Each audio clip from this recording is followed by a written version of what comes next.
Hello, my name is Trace. I'm from the state of Kansas within the United States.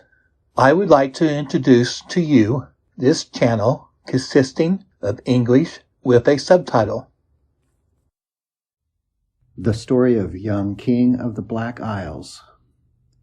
You must know, sire, that my father was Mahmud, the king of this country, the Black Isles, so called from the 4 little mountains which were once islands, while the capital was the place where now the great lake lies. My story will tell you how these changes came about.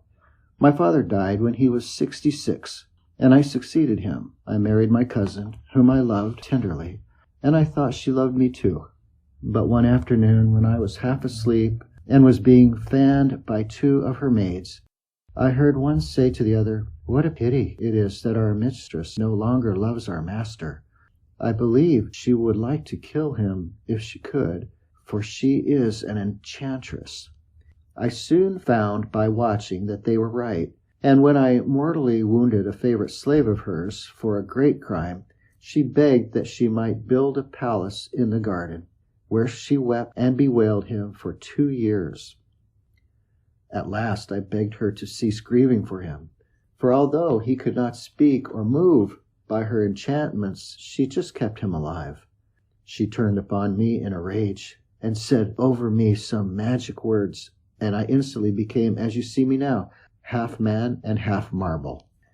When this wicked enchantress changed the capital, which was a very populous and flourishing city, into the lake and desert plain you saw, the fish of 4 colors which are in it are the different races who lived in the town. The 4 hills are the 4 islands, which give the name to my kingdom. All this the enchantress told me to add to my troubles. And this is not all. Every day she comes and beats me with a whip of buffalo hide. When the young king had finished his sad story, he burst once more into tears, and the Sultan was much moved. "Tell me," he cried, "where is this wicked woman, and where is the miserable object of her affection, whom she just manages to keep alive?" "Where she lives I do not know," answered the unhappy prince, "but she goes every day at sunrise to see if the slave can yet speak to her after she has beaten me." "Unfortunate king," said the Sultan, "I will do what I can to avenge you." So he consulted with the young king over the best way to bring this about, and they agreed their plans should be put in effect the next day. The Sultan then rested, and the young king gave himself up to happy hopes of release. The next day the Sultan arose and then went to the palace in the garden where the black slave was. He drew his sword and destroyed the little life that remained in him, and then threw the body down a well. He then lay down on the couch where the slave had been and waited for the enchantress. She went first to the young king, whom she beat with 100 blows. Then she came to the room where she thought her wounded slave was, but where the Sultan really lay. She came near his couch and said, "Are you better today, my dear slave? Speak but one word to me." "How can I be better?" answered the Sultan, imitating the language of Ethiopians, "when I can never sleep for the cries and groans of your husband." "What joy to hear you speak," answered the queen. "Do you wish him to regain his proper shape?" "Yes," said the Sultan. "Hasten to set him at liberty, so that I may no longer hear his cries." The queen at once went out and took a cup of water, and said over it some words that made it boil as if it were on the fire. Then she threw it over the prince, who at once regained his own form. He was filled with joy, but the enchantress said, "Hasten away from this place and never come back, lest I kill you." So he hid himself to see the end of the Sultan's plan. The enchantress went back to the Palace of Tears and said, "Now I have done what you wished." "What have you done?" said the Sultan. "Is not enough to cure me? Every day at midnight all the people whom you have changed into fish lift their heads out of the lake and cry for vengeance. Go quickly and give them their proper shape." The enchantress hurried away and said some words over the lake. The fish then became men, women, and children, and the houses and shops were once more filled. The Sultan's suite, who had encamped by the lake, were not a little astonished to see themselves in the middle of a large and beautiful town. As soon as she had disenchanted it, the queen went back to the palace. "Are you quite well now?" she said. "Come near," said the Sultan. "Nearer still." She obeyed. Then he sprang up, and with one blow of his sword he cut her in two. Then he went and found the prince. "Rejoice," he said, "your cruel enemy is dead." The prince thanked him again and again. "And now," said the Sultan, "I will go back to my capital, which I am glad to find is so near yours." "So near mine?" said the king of the Black Isles. "Do you know it is a whole year's journey from here? You came here in a few hours because it was enchanted, but I will accompany you on your journey." "It will give me such pleasure if you will escort me," said the Sultan, "and as I have no children, I will make you my heir." The Sultan and the prince set out together, the Sultan laden with rich presents from the king of the Black Isles. The day after he reached his capital, the Sultan assembled his court and told them all that had befallen him, and told them how he intended to adopt the young king as his heir. Then he gave each man presents in proportion to his rank. As for the fisherman, as he was the first cause of the deliverance of the young prince, the Sultan gave him much money, and made him and his family happy for the rest of their days. Story of the 3 Calendars, sons of kings, and of 5 ladies of Baghdad. In the reign of Caliph Harun al-Rashid, there lived at Baghdad a porter who, in spite of his humble calling, was an intelligent and sensible man. One morning he was sitting in his usual place, with his basket before him, waiting to be hired, when a tall young lady covered with a long muslin veil came up to him and said, "Pick up your basket and follow me." The porter, who was greatly pleased by her appearance and voice, jumped up at once, poised his basket on his head, and accompanied the lady, saying to himself as he went, "Oh, happy day! Oh, lucky meeting!" The lady soon stopped before a closed door, at which she knocked. It was opened by an old man with a long white beard, to whom the lady held out money without speaking. The old man, who seemed to understand what she wanted, vanished into the house and returned bringing a large jar of wine, which the porter placed in his basket. Then the lady signed to him to follow, and they went their way. The next place she stopped at was a fruit and flower shop, and here she bought a large quantity of apples, apricots, peaches, and other things, with lilies, jasmine, and all sorts of sweet-smelling plants.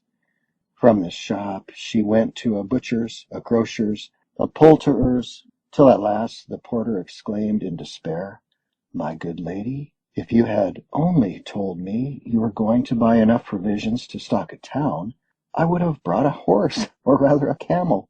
The lady laughed and told him she had not finished yet, but after choosing various kinds of scents and spices from a druggist's store, she halted before a magnificent palace, at the door of which she knocked gently. The porteress who opened it was of such beauty that the eye of the man were quite dazzled, and he was the more astonished as he saw clearly that she was no slave. The lady who had led him here stood watching him with amusement, until the porteress exclaimed, "Why don't you come in, my sister? This poor man is so heavily weighed down that he is ready to drop." When they were both inside, the door was fastened, and they all 3 entered a large court surrounded by an open work gallery. At one end of the court was a platform, and on the platform stood an amber throne supported by 4 ebony columns, garnished with pearls and diamonds. In the middle of the court stood a marble basin filled with water from the mouth of a golden lion. The porter looked about him, noticing and admiring everything, but his attention was specially attracted by a 3rd lady sitting on the throne, who was even more beautiful than the other 2. By the respect shown to her by the others, he judged that she must be the eldest, and in this he was right. This lady's name was Zobeida. The portress was Sadie, and the housekeeper was Amina. At a word from Zobeida, Sadie and Amina took the basket from the porter, who was glad enough to be relieved from its weight, and when it was empty, paid him handsomely for its use. But instead of taking up his basket and going away, the man still lingered until Zobeida inquired what he was waiting for, and if he expected more money. "Oh, madam," returned he, "you have already given me too much, and I fear I may have been guilty of rudeness in not taking my departure at once. But if you will pardon my saying so, I was lost in astonishment at seeing such beautiful ladies by themselves. A company of women without men is, however, as dull as a company of men without women." And after telling some stories to prove his point, he ended by entreating them to let him stay and make a fourth at their dinner. The ladies were rather amused at the man's assurances, and after some discussion, it was agreed that he should be allowed to stay, as his society might prove entertaining. "But listen, friend," said Zobeida, "if we grant your request, it is only on condition that you behave with the utmost politeness, and that you keep a secret of our way of living, which chance has revealed to you." Then they all sat down to a table, which had been covered by Amina with the dishes she had bought. After the first few mouthfuls, Amina poured some wine into a golden cup. She first drank herself, according to the Arab custom, and then filled it for her sisters. When it came to the porter's turn, he kissed Amina's hand and sang a song, which he composed at the moment in praise of the wine. The three ladies were pleased with the song and then sang themselves, so that the repast was a merry one, and lasted much longer than usual. At length, seeing that the sun was about to set, Saadia said to the porter, "Rise and go. It is now time for us to separate." "Oh, madam," replied he, "how can you desire me to quit you in the state in which I am? Between the wine I have drunk and the pleasure of seeing you, I should never find the way to my house. Let me remain here till morning, and when I have recovered my senses, I will go when you like." "Let him stay," said Amina, who had before proved herself his friend. "It is only just, as he has given us so much amusement." "If you wish it, my sister," replied Zobeida, "but if he does, I must make a new condition.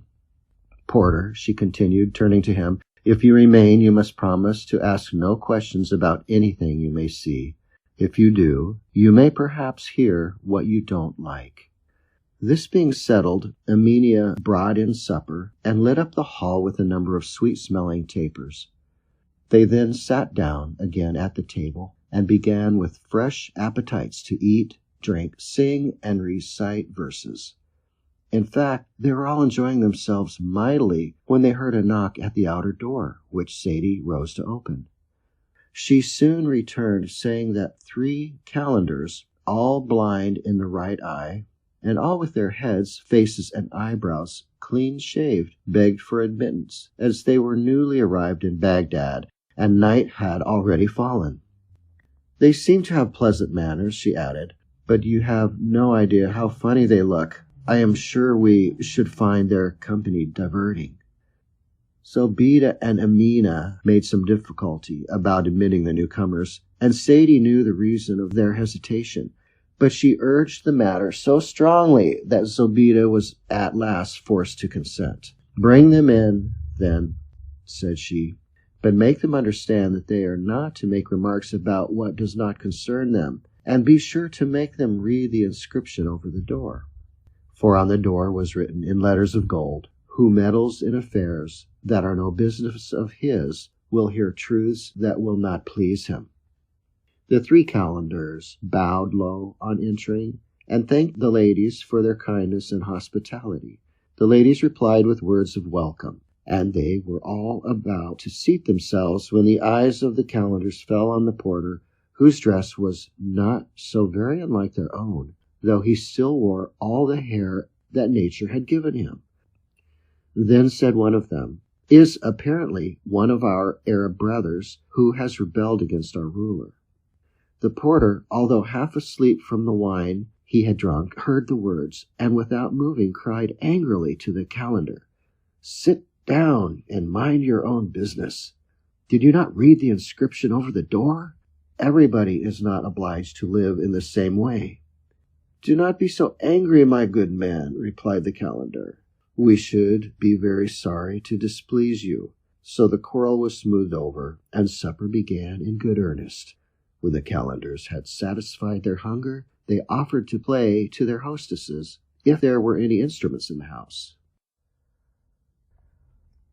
The ladies were delighted at the idea, and Sadie went to see what she could find, returning in a few moments laden with 2 different kinds of flutes and a tambourine. Each calender took the one he preferred and began to play a well-known air, while the ladies sang the words of the song. These words were the gayest and liveliest possible, and every now and then the singers had to stop to indulge the laughter which almost choked them. In the midst of all their noise, a knock was heard at the door. Now, early that evening, the Caliph secretly left the palace, accompanied by his Grand Vizier, Ja'far, and Mesrour, chief of the eunuchs, all 3 wearing the dresses of merchants. Passing down the street, the Caliph had been attracted by the music of instruments and the sound of laughter, and had ordered his vizier to go back and knock at the door of the house as he wished to enter.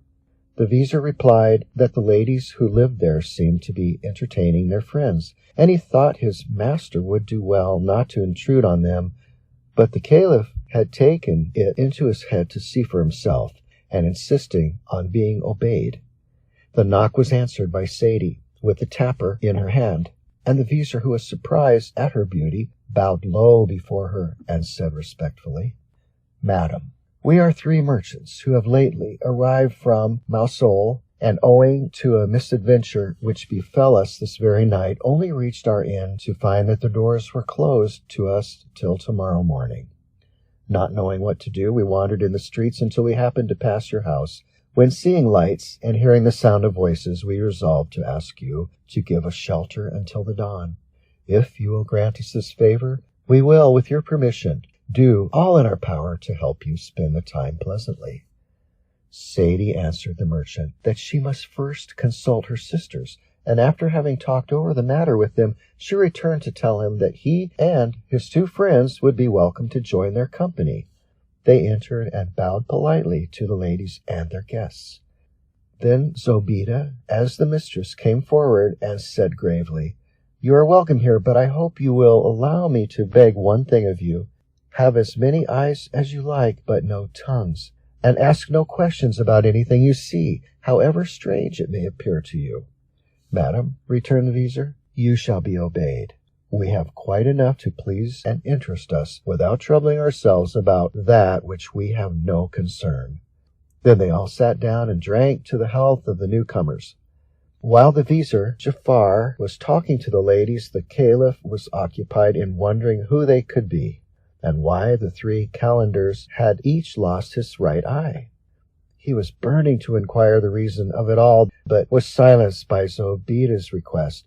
So he tried to rouse himself and to take his part in the conversation, which was very lively, the subject of discussion being the many different sorts of pleasures that there were in the world. After some time, the calendars got up and performed some curious dances, which delighted the rest of the company. When they had finished, Zobeida rose from her seat, and taking Amina by the hand, she said to her, "My sister, our friends will excuse us if we seem to forget their presence and fulfill our nightly task." Amina understood her sister's meaning, and collecting the dishes, glasses, and musical instruments, she carried them away, while Sadie swept the hall and put everything in order. Having done this, she begged the calendars to sit on a sofa on one side of the room, and the Caliph and his friends to place themselves opposite.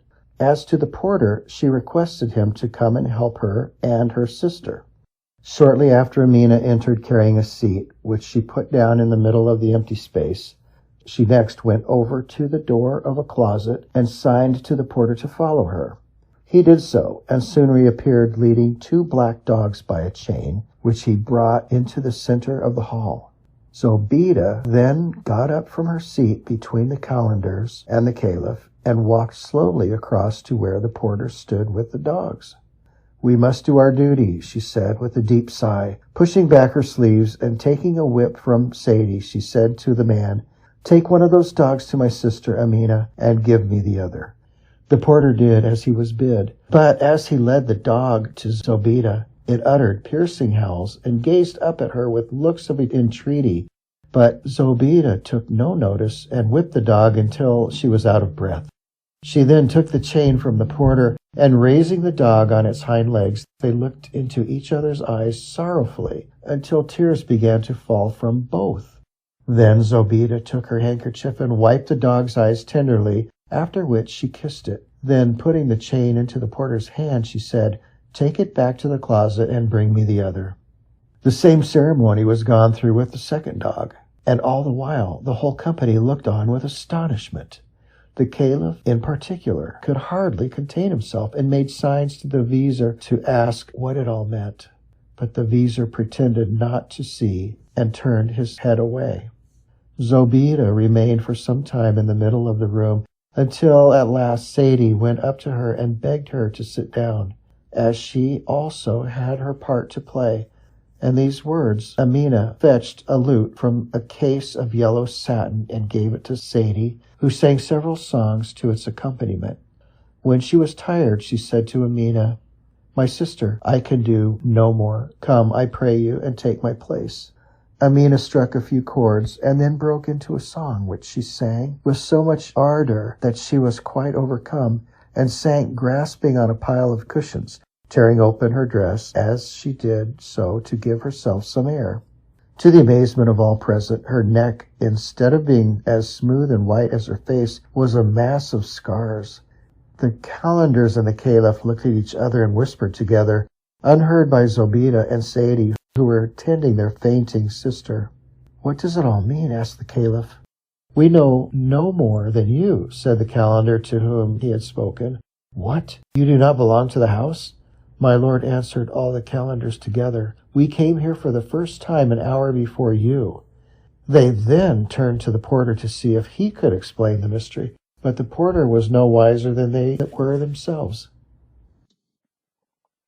At length the Caliph could contain his curiosity no longer, and declared that he would compel the ladies to tell them the meaning of their strange conduct. The Vizir, foreseeing what would happen, implored him to remember the condition their hostesses had imposed, and added in a whisper that if His Highness would only wait until morning, he could, as Caliph, summon the ladies to appear before him. But Caliph rejected this advice, and it was resolved, after a little more talking, that the question should be put by the porter. Suddenly Zobeida turned around, and seeing their excitement, she said, "What is the matter? What are you all discussing so earnestly?" "Madam," answered the porter, "these gentlemen entreat you to explain to them why you should first whip the dogs and then cry over them, and also how it happens that the fainting lady is covered with scars. They have requested me, madam, to be their mouthpiece." "Is it true, gentlemen," asked Zobeida, drawing herself up, "that you have charged this man to put me that question?" "It is," they all replied, except Jafar, who was silent. "Is this," continued Zobeida, growing more angry every moment, "is this the return you make for the hospitality I have shown you? Have you forgotten the one condition on which you were allowed to enter the house? Come quickly," she added, clapping her hands 3 times, and the words were hardly uttered when 7 black slaves, each armed with a saber, burst in and stood over the 7 men, throwing them on the ground and preparing themselves, on a sign from their mistress, to cut off their heads. The 7 culprits all thought their last hour had come, and the Caliph repented bitterly that he had not taken the Vizir's advice. But they made up their minds to die bravely, all except the porter, who loudly inquired of Zobeida why he was to suffer for the other people's faults, and declared that these misfortunes would never have happened if it had not been for the Calendars, who always brought ill luck. He ended by imploring Zobeida not to confound the innocent with the guilty, and to spare his life. In spite of her anger, there was something so comic in the groans of the porter that Zobeida could not refrain from laughing. But putting him aside, she addressed the others a second time, saying, "Answer me. Who are you? Unless you tell me truly, you have not another moment to live. I can hardly think you are men of any position, whatever country you belong to. If you were, you would have had more consideration for us." The Caliph, who was naturally very impatient, suffered far more than either of the others at feeling that his life was at the mercy of a justly offended lady. But when he had heard her question, he began to breathe more freely, for he was convinced that she had only to learn his name and rank for all danger to be over. So he whispered hastily to the Vizier, who was next to him, to reveal their secret. But the Vizier, wiser than his master, wished to conceal from the public the affront they had received, and merely answered, "After all, we have only got what we deserved."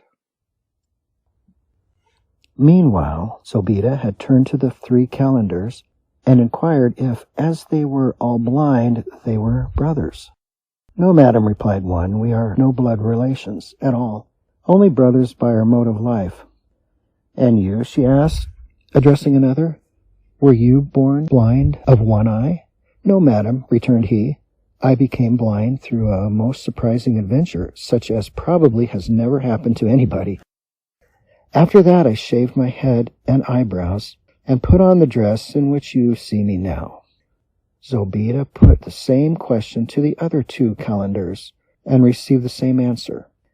"But," added the third, "it may interest you, madam, to know that we are not men of low birth, but are all 3 sons of kings, and of kings too, whom the world holds in high esteem." At these words Zobeida's anger cooled down, and she turned to her slaves and said, "You can give them a little more liberty, but do not leave the hall. Those that will tell us their histories and their reasons for coming here shall be allowed to leave unhurt. Those who refuse—" And she paused, but in a moment the porter, who understood that he had only to relate his story to set himself free from this terrible danger, immediately broke in.